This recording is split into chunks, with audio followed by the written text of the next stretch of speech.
ಪ್ರಪಂಚದಲ್ಲಿ ಅತಿ ಹೆಚ್ಚು ಎಣ್ಣೆ ಮಾರಾಟ ಆಗೋದು ಭಾರತ ದೇಶದಲ್ಲಿ. ಅಡಿಗೆ ಎಣ್ಣೆ ಆಗಿರಬಹುದು ಅಥವಾ ಬೇರೆ ರೀತಿಯ ಎಣ್ಣೆ ಆಗಿರಬಹುದು. ಅಡಿಗೆ ಎಣ್ಣೆ ಮಾರಾಟದಲ್ಲಿ ಭಾರತ ದೇಶವೇ ನಂಬರ್ 1 ಸ್ಥಾನದಲ್ಲಿ ಇದೆ. ಎರಡನೇ ಸ್ಥಾನದಲ್ಲಿ ಚೈನಾ, ರಷ್ಯಾ, ಬ್ರೆಜಿಲ್ ಈ 3 ದೇಶಗಳು ಬರುತ್ತೆ. ಒಂದು ಕಡೆ ಭಾರತ ದೇಶ ಅಡಿಗೆ ಎಣ್ಣೆ ಬಳಸೋದ್ರಲ್ಲಿ ನಂಬರ್ 1 ಸ್ಥಾನದಲ್ಲಿ ಇದ್ರೆ, ಮತ್ತೊಂದು ಕಡೆ ಜಪಾನ್ ದೇಶ ಅಡಿಗೆ ಎಣ್ಣೆಯನ್ನು ತುಂಬಾ ಕಡಿಮೆ ಪ್ರಮಾಣದಲ್ಲಿ ಬಳಸುತ್ತಾರೆ. ಜಪಾನ್ ದೇಶದಲ್ಲಿ ತಿಂಗಳಲ್ಲಿ 1 ಬಾರಿ ಎಣ್ಣೆ ಪದಾರ್ಥದ ಆಹಾರ ತಯಾರು ಮಾಡಿದರೆ ಅದೇ ಹೆಚ್ಚು. 2000ನೇ ಇಸವಿಯ ಹಿಂದೆ ನಮ್ಮ ದೇಶವು ಒಂದು ರೀತಿಯ ಜಪಾನ್ ಆಗಿತ್ತು. ಪ್ರತಿನಿತ್ಯ ಆಹಾರಕ್ಕೆ ಎಣ್ಣೆ ಬಳಸುವವರ ಸಂಖ್ಯೆ ತುಂಬಾ ಕಡಿಮೆ ಇತ್ತು.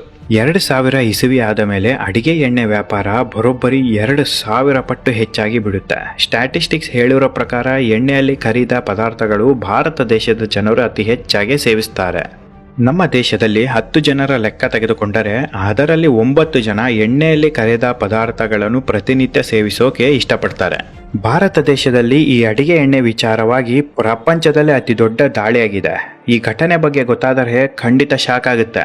ಇತಿಹಾಸದಲ್ಲೇ ಇದುವರೆಗೂ ಯಾರು ಕೂಡ ಇಷ್ಟು ದೊಡ್ಡ ಮಟ್ಟದಲ್ಲಿ ರೈಡ್ ಮಾಡಿಲ್ಲ. ಸ್ನೇಹಿತರೆ, ಭಾರತ ದೇಶದ ಲ್ಯಾಂಡ್ ಆಫ್ ಕಿಂಗ್ಡಮ್ ಎಂದು ಕರೆಸಿಕೊಳ್ಳುವ ಏಕೈಕ ರಾಜ್ಯ ರಾಜಸ್ಥಾನ. ಏನಕ್ಕೆ ಲ್ಯಾಂಡ್ ಆಫ್ ಕಿಂಗ್ಡಮ್ ಅಂತ ಕರೀತಾರೆ ಅಂದರೆ, ಭಾರತ ದೇಶದಲ್ಲೇ ಅತಿ ದೊಡ್ಡ ರಾಜ್ಯ ಈ ರಾಜಸ್ಥಾನ. ದೇಶದ ಒಟ್ಟು ಭೌಗೋಳಿಕ ಪ್ರದೇಶದ 10.4% ಅಷ್ಟು ಈ ರಾಜಸ್ಥಾನವೇ ಒಳಗೊಂಡಿದೆ. ಅಷ್ಟೇ ಅಲ್ಲದೆ ರಾಜಸ್ಥಾನದಲ್ಲಿ ಅತಿ ಹೆಚ್ಚು ಅಡಿಗೆ ಎಣ್ಣೆ ಪ್ರೊಡಕ್ಷನ್ ಆಗುತ್ತೆ. ದೇಶದ ಸಾಕಷ್ಟು ರಾಜ್ಯಗಳಿಗೆ ಅಡಿಗೆ ಎಣ್ಣೆ ರವಾನೆ ಮಾಡೋದು ರಾಜಸ್ಥಾನ. ಕಳೆದ ವಾರ ರಾಜಸ್ಥಾನ ರಾಜ್ಯದಲ್ಲಿ ಅಧಿಕಾರಿಗಳು ಅಡಿಗೆ ಎಣ್ಣೆ ಪ್ರೊಡಕ್ಷನ್ ಫ್ಯಾಕ್ಟರಿ ಮೇಲೆ ದಾಳಿ ಮಾಡ್ತಾರೆ. ಎಷ್ಟು ಎಣ್ಣೆ ಸೀಸ್ ಮಾಡಿದ್ದಾರೆ ಗೊತ್ತಾ? ಬರೋಬ್ಬರಿ 20,000 ಲೀಟರ್. ಹೌದು ಸ್ನೇಹಿತರೆ, ಒಂದಲ್ಲ ಎರಡಲ್ಲ, ಬರೋಬ್ಬರಿ 20,000 ಲೀಟರ್. ಇದೇ ಕಾರಣಕ್ಕಾಗಿ ಇತಿಹಾಸದಲ್ಲೇ ಭಾರತ ದೇಶದಲ್ಲಿ ಇಷ್ಟು ದೊಡ್ಡ ದಾಳಿ ಎಂದೂ ಆಗಿಲ್ಲ. ಸೀಸ್ ಮಾಡಿದ 20,000 ಲೀಟರ್ ಅಡಿಗೆ ಎಣ್ಣೆಯಲ್ಲಿ ವೆಜಿಟೇಬಲ್ ಆಯಿಲ್, ಸನ್ಫ್ಲವರ್ ಆಯಿಲ್, ಶೇಂಗಾ ಎಣ್ಣೆ, ಇನ್ನೂ ಹಲವಾರು ಎಣ್ಣೆಗಳು ಇವೆ. ಸುಮಾರು 5 ವರ್ಷದಿಂದ ಪಕ್ಕಾ ಪ್ಲಾನ್ ಮಾಡಿಕೊಂಡು ಎಲ್ಲ ಮಾಹಿತಿಯನ್ನು ಕಲೆ ಹಾಕಿ ದಾಳಿ ಮಾಡಿದ್ದಾರೆ ಎಂಬುದು ಮಾಹಿತಿ ಬಂದಿದೆ. ಸೀಸ್ ಮಾಡಿದ ಎಣ್ಣೆಯನ್ನು ಪರೀಕ್ಷೆಗೆ ಕಳಿಸ್ತಾರೆ. ಬೆಚ್ಚಿ ಬೀಳಿಸುವ ಸಂಗತಿ ರಿಪೋರ್ಟ್ನಲ್ಲಿ ಬರುತ್ತೆ. ರಿಪೋರ್ಟ್ನಲ್ಲಿ ಏನಿದೆ ಗೊತ್ತಾ? ಸನ್ಫ್ಲವರ್ ಎಣ್ಣೆಯಲ್ಲಿ ಸನ್ಫ್ಲವರ್ ಇಲ್ಲ, ತೆಂಗಿನಕಾಯಿ ಎಣ್ಣೆಯಲ್ಲಿ ತೆಂಗಿನಕಾಯಿ ಇಲ್ಲ, ಶೇಂಗಾ ಎಣ್ಣೆಯಲ್ಲಿ ಶೇಂಗಾ ಇಲ್ಲ. ಈ ಎಣ್ಣೆಯಲ್ಲಿ ಇರೋದು ಕೇವಲ ಕೆಮಿಕಲ್ಗಳು. ಮತ್ತೊಂದು ಆಘಾತ ಪಡಿಸುವಂತಹ ವಿಚಾರ ಏನಪ್ಪಾ ಅಂದರೆ, ಕೇವಲ ಲೋಕಲ್ ಎಣ್ಣೆ ತಯಾರಿಸುವುದು ಅಷ್ಟೇ ಅಲ್ಲದೆ ಕಂಪನಿ ಎಣ್ಣೆಗಳನ್ನು ಹೋಲ್ಸೇಲ್ ರೇಟಲ್ಲಿ ಮಾರುತ್ತಾ ಇದ್ದರು. ಈ ಕಂಪನಿ ಎಣ್ಣೆಗಳನ್ನು ಪರೀಕ್ಷೆ ನಡೆಸಿದ್ದು ಎಣ್ಣೆಯಲ್ಲಿ ವಿಷಕಾರಿ ಅಂಶಗಳು ಪತ್ತೆಯಾಗಿದೆ. ಹೌದು ಸ್ನೇಹಿತರೆ, ಪ್ರತಿದಿನ ಮನೆ ಅಡಿಗೆಗೆ ಬಳಸುವ ಕಂಪನಿ ಎಣ್ಣೆಗಳಲ್ಲೂ ಕೂಡ ವಿಷ ಇದೆ ಎಂದು ಗೊತ್ತಾಗಿದೆ. ಭಾರತ ದೇಶದಲ್ಲಿ ಅತಿ ಹೆಚ್ಚು ಎಣ್ಣೆ ಬಳಸೋದು ಸನ್ಫ್ಲವರ್ ಎಣ್ಣೆ. ಪ್ರತಿನಿತ್ಯ ನಮ್ಮ ದೇಶದ ಒಟ್ಟು ಜನಸಂಖ್ಯೆಯಲ್ಲಿ 86% ಸನ್ಫ್ಲವರ್ ಎಣ್ಣೆ ಬಳಸ್ತಾರೆ. ಮನೆಯಲ್ಲಿ ಬಳಸುವ ಎಣ್ಣೆ ಆಗಿರ್ಬೋದು ಅಥವಾ ಹೊರಗಡೆ ಹೋಟೆಲ್ಗಳಲ್ಲಿ ಬಳಸುವ ಎಣ್ಣೆ ಆಗಿರ್ಬೋದು, ಎಲ್ಲರೂ ಬಳಸೋದು ಕೇವಲ ಸನ್ಫ್ಲವರ್ ಆಯಿಲ್. ಮಾರುಕಟ್ಟೆಯಲ್ಲಿ ಸಿಗುವ 1 kg ಸನ್ಫ್ಲವರ್ ಬೀಜದ ಬೆಲೆ 350ರಿಂದ 450 ಆಗುತ್ತೆ. A1 ಕ್ವಾಲಿಟಿಯ ಸನ್ಫ್ಲವರ್ ಬೀಜ ಬೇಕಿದ್ರೆ 600ರಿಂದ 800 ರೂಪಾಯಿ ಆಗುತ್ತೆ. 1 ಲೀಟರ್ ಸನ್ಫ್ಲವರ್ ಎಣ್ಣೆ ಬೇಕೆಂದರೆ 4ರಿಂದ 5 kg ಸನ್ಫ್ಲವರ್ ಬೀಜವನ್ನು ಎಕ್ಸ್ಟ್ರಾಕ್ಟ್ ಮಾಡಬೇಕು. ಅಂದಾಜು 1500 ರೂಪಾಯಿ ಖರ್ಚು ಮಾಡಿದರೆ 1 ಲೀಟರ್ ಸನ್ಫ್ಲವರ್ ಎಣ್ಣೆ ಸಿಗುತ್ತೆ. ಇಷ್ಟೆಲ್ಲ ಇರುವಾಗ ಕೇವಲ 120 ರೂಪಾಯಿಗೆ ಸನ್ಫ್ಲವರ್ ಎಣ್ಣೆಯನ್ನು ಹೇಗೆ ಶುದ್ಧವಾಗಿ ಕೊಡ್ತಾರೆ? ನೀವೇ ಯೋಚನೆ ಮಾಡಿ. ಪ್ರತಿನಿತ್ಯ ನಮ್ಮ ದೇಹದಲ್ಲಿ ಸೇರುತ್ತಾ ಇರೋದು ಕೇವಲ ಕೆಮಿಕಲ್ ಭರಿತ ಎಣ್ಣೆ. ಇನ್ನು ಹೊರಗಡೆ ಹೋಟೆಲ್ಗಳಲ್ಲಿ ಬಳಸುವ ಅಡಿಗೆ ಎಣ್ಣೆ ಅಂತೂ ಕೇಳಲೇಬೇಡಿ, ಅದು ಸ್ಲೋ ಪಾಯ್ಸನ್ ಅಂತಲೇ ಹೇಳ್ತಾರೆ. ನಮ್ಮ ದೇಶದಲ್ಲಿ ಯಾವ ರೀತಿಯ ದಂಧೆ ನಡೀತಿದೆ ಅಂದರೆ, ದೊಡ್ಡ ದೊಡ್ಡ ಹೋಟೆಲ್ಗಳು ಬಳಸಿದ ಎಣ್ಣೆಯನ್ನು ಸಣ್ಣ ಸಣ್ಣ ಹೋಟೆಲ್ಗಳು ಆಫ್ ರೇಟ್ ಕೊಟ್ಟು ಖರೀದಿ ಮಾಡಿ ಉಪಯೋಗಿಸುತ್ತಾ ಇದ್ದಾರೆ. ಈ ರೀತಿ ಮಾಡೋದು ಖಂಡಿತ ತುಂಬ ಡೇಂಜರಸ್.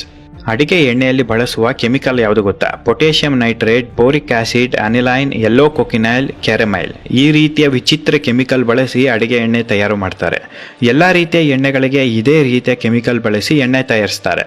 ಈ ಕೆಮಿಕಲ್ ಎಣ್ಣೆ ತಯಾರಾದ ನಂತರ ಯಾವ ಫ್ಲೇವರ್ಸ್ ಬೇಕು ಅದರ ಎಸೆನ್ಸ್ ಹಾಕ್ತಾರೆ. ಸನ್ಫ್ಲವರ್ ಬೀಜದಿಂದ ಎಕ್ಸ್ಟ್ರಾಕ್ಟ್ ಮಾಡಿದ ಎಸೆನ್ಸ್ ಫ್ಲೇವರ್ ಅನ್ನು ಈ ಕೆಮಿಕಲ್ಗೆ ಹಾಕಿದರೆ ಸನ್ಫ್ಲವರ್ ಎಣ್ಣೆ ಆಗಿ ಬದಲಾಗುತ್ತೆ. ನಂತರ ಶೇಂಗಾ ಎಸೆನ್ಸ್ ಅನ್ನು ಈ ಕೆಮಿಕಲ್ ಎಣ್ಣೆಗೆ ಹಾಕಿದರೆ ಶೇಂಗಾ ಎಣ್ಣೆ ಆಗಿ ಬದಲಾಗುತ್ತೆ. ತೆಂಗಿನಕಾಯಿ ಎಸೆನ್ಸ್ ಹಾಕಿದರೆ ತೆಂಗಿನಕಾಯಿ ಎಣ್ಣೆ ಆಗಿ ಬದಲಾಗುತ್ತೆ. ಈ ಎಸೆನ್ಸ್ಗಳನ್ನು ಬಳಸೋದ್ರಿಂದ ಒರಿಜಿನಲ್ ಎಣ್ಣೆಯಲ್ಲಿ ಯಾವ ರೀತಿ ಸ್ಮೆಲ್ ಮತ್ತು ರುಚಿ ಬರುತ್ತೋ ಹಾಗೆ ಬರುತ್ತೆ. ಕೆಮಿಕಲ್ ಎಣ್ಣೆ ಸೇವನೆಯಿಂದ ದೇಹದಲ್ಲಿ ವಿಚಿತ್ರವಾಗಿ ಒಂದು ಬದಲಾವಣೆ ಆಗುತ್ತೆ. ಸ್ನೇಹಿತರೆ, ನೀವು ಪ್ರತಿನಿತ್ಯ ಸೇವಿಸುವ ಆಹಾರದಲ್ಲಿ ಇರುವ ಪೋಷಕಾಂಶಗಳು ಸಣ್ಣ ಕರಳು ಹಿಡಿದುಕೊಳ್ಳುತ್ತೆ. ನಂತರ ಸರ್ಕ್ಯುಲೇಟರಿ ಸಿಸ್ಟಮ್ ಈ ಪೋಷಕಾಂಶಗಳನ್ನು ನಮ್ಮ ದೇಹದ ಎಲ್ಲ ಕಡೆ ಸ್ಪ್ರೆಡ್ ಮಾಡುತ್ತೆ. ಹೀಗೆ ಆದರೆ ಮಾತ್ರ ದೇಹದಲ್ಲಿ ಶಕ್ತಿ ಬರೋದು. ಆದರೆ ನೀವು ಯಾವಾಗ ಈ ಕೆಮಿಕಲ್ ಎಣ್ಣೆಯನ್ನು ಸೇವಿಸಿದರೆ ಈ ಎಣ್ಣೆಯಲ್ಲಿರುವ ಡೇಂಜರಸ್ ಬ್ಯಾಕ್ಟೀರಿಯಾ ಸಣ್ಣ ಕರಳಿಗೆ ಹೋಗಿ ಕೂರುತ್ತೆ.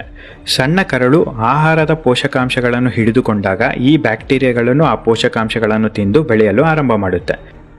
ಆಹಾರದಲ್ಲಿರುವ ಎಲ್ಲ ಪೋಷಕಾಂಶಗಳು ಈ ಬ್ಯಾಕ್ಟೀರಿಯಾ ತಿಂದು ಬೆಳೆಯೋದ್ರಿಂದ ದೇಹಕ್ಕೆ ಯಾವುದೇ ನ್ಯೂಟ್ರಿಯೆಂಟ್ಸ್ ಸಿಗೋದಿಲ್ಲ. ಪ್ರತಿದಿನ ಹೀಗೆ ಆಗುತ್ತಾ ದೇಹದ ಶಕ್ತಿ ಕಡಿಮೆ ಆಗುತ್ತೆ, ನಾನಾ ರೋಗಗಳು ಹುಟ್ಟಿಕೊಳ್ಳುತ್ತೆ.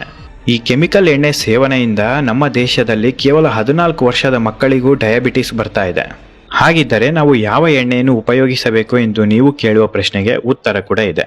ಕೊಬ್ಬರಿ ಎಣ್ಣೆ ಮತ್ತು ಶೇಂಗಾ ಎಣ್ಣೆ ಬಳಸಬೇಕು. ಈ ಎರಡು ಎಣ್ಣೆಯನ್ನು ಬಿಟ್ಟರೆ ಬೇರೆ ಯಾವ ಎಣ್ಣೆಯನ್ನು ಬಳಸದಂತೆ ವೈದ್ಯರು ಸಲಹೆ ಕೊಡ್ತಾರೆ.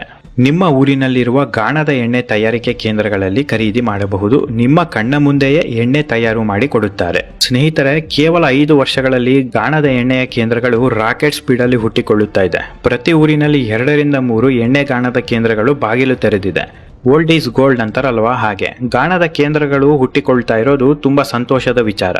ಅಷ್ಟೇ ಅಲ್ಲದೆ ಮನೆಯಲ್ಲಿ ಎಣ್ಣೆ ತಯಾರಿಸುವಂತಹ ಸಣ್ಣ ಸಣ್ಣ ಮಷಿನ್ಗಳು ಕೂಡ ಮಾರುಕಟ್ಟೆಯಲ್ಲಿ ಬಂದಿದೆ. ಅತಿ ಕಡಿಮೆ ಬೆಲೆ. ಈ ಮಷಿನ್ ಖರೀದಿ ಮಾಡಿ ಶುದ್ಧ ಎಣ್ಣೆ ತಯಾರು ಮಾಡಿಕೊಳ್ಳಿ. ಸ್ನೇಹಿತರೆ, ಕೇವಲ ರಾಜಸ್ಥಾನ ರಾಜ್ಯದಲ್ಲಿ ಅಷ್ಟೇ ಅಲ್ಲದೆ ಕರ್ನಾಟಕ, ತಮಿಳುನಾಡು, ಆಂಧ್ರ ಪ್ರದೇಶ್, ತೆಲಂಗಾಣ, ಕೇರಳ ರಾಜ್ಯಗಳಲ್ಲೂ ಕೂಡ ಅಧಿಕಾರಿಗಳು ದಾಳಿ ಮಾಡಿದ್ದಾರೆ. ಪ್ರತಿಯೊಂದು ರಾಜ್ಯದಲ್ಲೂ ಕೆಮಿಕಲ್ ಎಣ್ಣೆ ಮಾರಾಟ ತುಂಬಾ ಜೋರಾಗಿ ನಡೆಯುತ್ತಾ ಇದೆ. ಜನತೆ ಈಗಲಾದರೂ ಎಚ್ಚೆತ್ತುಕೊಂಡು ಗಾಣದ ಎಣ್ಣೆಯನ್ನು ಉಪಯೋಗಿಸಲು ಶುರು ಮಾಡಲೇಬೇಕು. ಸ್ನೇಹಿತರೆ, ನಿಮಗೆ ಈ ವಿಡಿಯೋ ಇಷ್ಟ ಆಗಿದ್ರೆ ದಯವಿಟ್ಟು ಒಂದು ಲೈಕ್ ಕೊಡಿ, ಶೇರ್ ಮಾಡಿ, ಸಬ್ಸ್ಕ್ರೈಬ್ ಮಾಡಿ, ಪಕ್ಕದಲ್ಲೇ ಇರುವ ಬೆಲ್ ಐಕಾನ್ ಪ್ರೆಸ್ ಮಾಡೋದನ್ನು ಮರೆಯಬೇಡಿ. ಇದೇ ರೀತಿ ಇಂಟ್ರೆಸ್ಟಿಂಗ್ ವಿಚಾರದೊಂದಿಗೆ ಖಂಡಿತ ಮತ್ತೆ ಮುಂದಿನ ವಿಡಿಯೋದಲ್ಲಿ ಸಿಗ್ತೇನೆ. ಅಲ್ಲಿವರೆಗೂ ಎಲ್ಲರಿಗೂ ಶುಭ ದಿನ.